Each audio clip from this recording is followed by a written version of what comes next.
आजादी का इतिहास अनेक ऐसे शूरवीरों और उनके पराक्रम से भरा पड़ा है जिन्होंने अपने शौर्य और साहस से न केवल अंग्रेजों की नाक में दम कर दिया बल्कि इतिहास के स्वर्णिम अक्षरों में अपना नाम अंकित करा गए।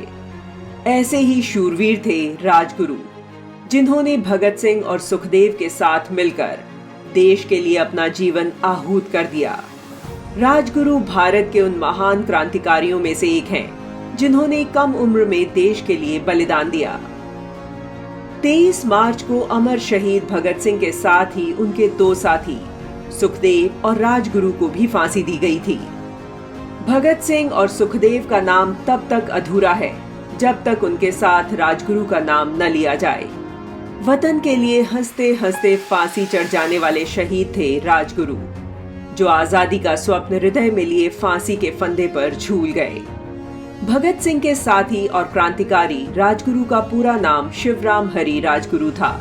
उनका जन्म 24 अगस्त 1908 को पुणे के पास खेड़ गांव में हुआ था।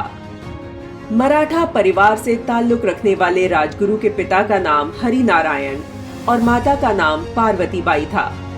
राजगुरु मात्र 6 वर्ष के थे, तभी उनके सिर से पिता का साया छिन गया। पिता के निधन के बाद राजगुरु पढ़ाई के लिए वाराणसी आ गए, जहां उनकी भेंट कई क्रांतिकारियों से हुई। पढ़ाई के दौरान ही अंग्रेजों के अत्याचार और जुल्म को देखकर राजगुरु का मन उनके खिलाफ नफरत से भर गया और वह देश को अंग्रेजों से आजाद कराने का सपना देखने लगे।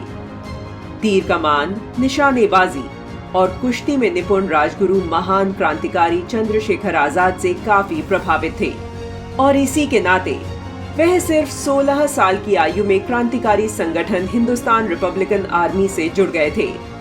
राजगुरु और उनके साथियों का एक ही उद्देश्य था, ब्रिटिश सरकार और अधिकारियों के मन में भय पैदा करना।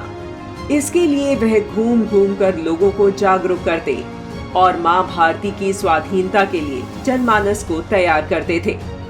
अन्य क्रांतिकारियों की तरह ही राजगुरु का मानना था कि आजादी सशस्त्र क्रांति के बल पर ही प्राप्त की जा सकती है, इसलिए उनके विचार महात्मा गांधी के विचारों से मेल नहीं खाते थे।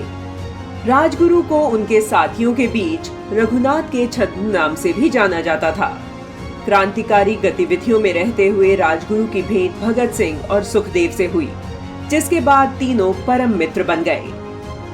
राजगुरु ने भगत सिंह और सुखदेव के साथ मिलकर दिसंबर 1928 में ब्रिटिश पुलिस अधिकारी सैंडर्स की हत्या कर दी। दरअसल यह हत्या लाला लाजपत राय की मौत का बदला थी, जिनकी मौत साइमन कमीशन का विरोध करते वक्त अंग्रेजों के लाठीचार्ज से हुई थी। इस हत्या के बाद राजगुरु नागपुर चले गए, लेकिन 1929 में पुलिस ने उन्हें गिरफ्तार कर लिया। राजगुरु पर भगत सिंह और सुखदेव के साथ ही लाहौर षड्यंत्र का मुकदमा चलाया गया और 23 मार्च 1931 को इस वीर सपूत को भगत सिंह और सुखदेव के साथ फांसी दे दी गई। देश को आजाद कराने में इन महान शहीदों का योगदान और बलिदान देश कभी नहीं भूल सकता।